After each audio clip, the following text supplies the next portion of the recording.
Hi guys. අද හැමෝටම මම අරගෙන ආවේ ගොඩක් අය පටල ගන්න පොඩි ප්‍රශ්නයක්. ඒක තමයි in on සහ by වාහන සමග vehicle සමග භාවිතා කිරීම.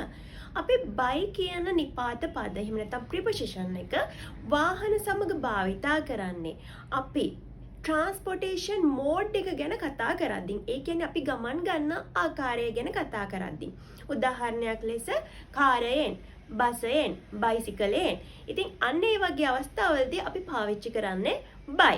by bus, by car, by van, by bicycle. හැබැයි අපි පයින් යනවා නම් විතරක් අපි on foot කියලා තමයි පාවිච්චි කරන්නේ. එතකොට අපි by වෙනුවට on තමයි පාවිච්චි කරන්නේ. ඊළඟට අපි වාහන විශේෂ අවස්ථාවලදී vehicle වල ගමන් කරන විශේෂ අවස්ථාවලට යද්දී අපි මේ on සහ in භාවිතා කරනවා.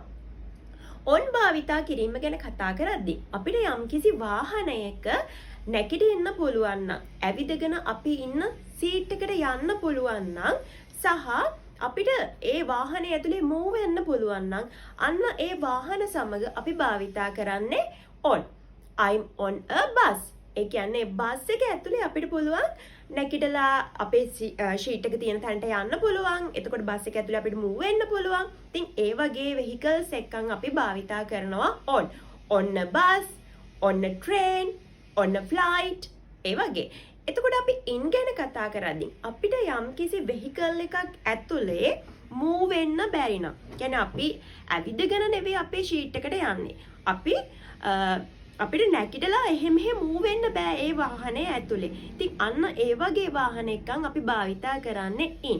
I'm in a car. car එක ඇතුලේ අපිට කොහෙවත් move වෙන්න බෑනේ. I'm in a taxi.